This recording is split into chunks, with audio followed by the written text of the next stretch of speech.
Okay, magandang umaga, magandang tanghali at magandang gabi sa inyong lahat. Welcome to my YouTube channel, Trending Pinas TV. Ang topic natin ngayon tungkol kay VP Sara at Trillanes.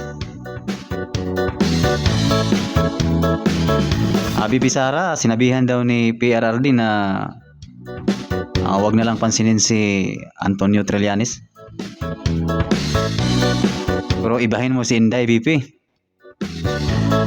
Hindi daw siya kagaya sa kanyang ama na hindi napansinin yung na basta-basta na lang sisirain yung pangalan niya.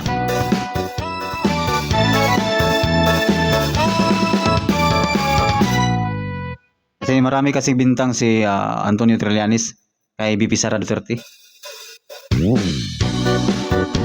Ang problema dyan kasi si VP Sara, iba si VP Sara sa kanyang ama. Hindi natin patagalin pa, ito na po yung video. Ang primary reason kung bakit popular pa rin siya ay dahil hindi kilalang lubusan ng mga Pilipino yung tunay na pagkatao ni Sara Duterte. Dahil talagang binabaha nila ng fake news at mga trolls nila yung social media na naging pangunahing source ng impormasyon ng mga kababayan natin.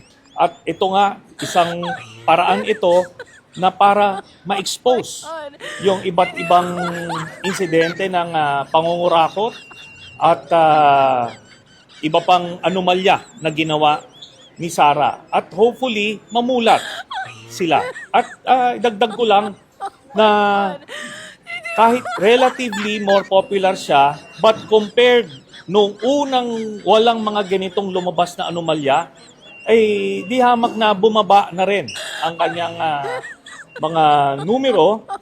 Ibig sabihin nun, talagang maraming namumulat. At papatuloy namin yung pagmumulat sa mga kababayan natin. Hindi ito biro na aligasyon lang. Pag nag-file ka ng complaint, ibig sabihin nun, solid yung mga ebidensyang binibigay mo. Hindi lang itong gagawa ka ng isang meme sa social media, mag-aakusa, kagaya nung ginagawa nila sa amin. Ito, kaso talaga. At sana, yun na nga, marami ng... Yun ang sabi ni Trillanes tungkol kay VP Sara Duterte.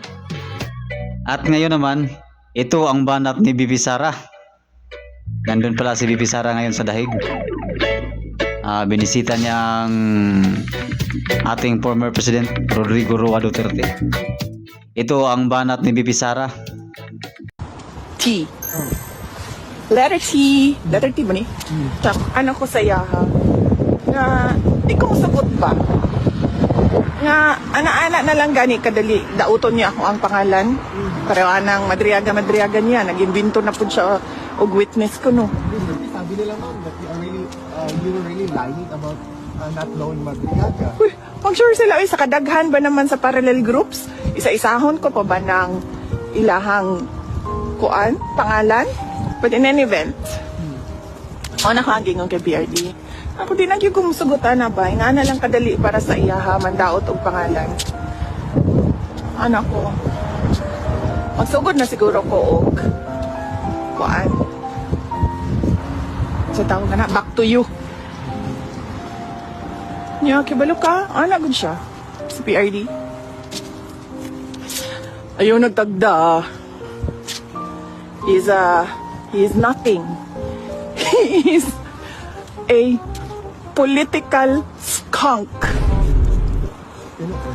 Muna na hagingon. Ito, si PRD magad na. Pero kasi PRD, kanang, bigin na siya mo patol o hater. Saman, ako? Hindi mo sagot, uy. Nabuang mo. Buhat-buhat mo apidabit nga bisan isa way tinuod nga gisulat. Ma'am na, Uy, kadot lang. Pakita lang na ako sa inyo, no? Kaya lang. pagpabalian na ma'am, nasa Can I just say, speaking of shit, mga na shit, na yung mga tao nga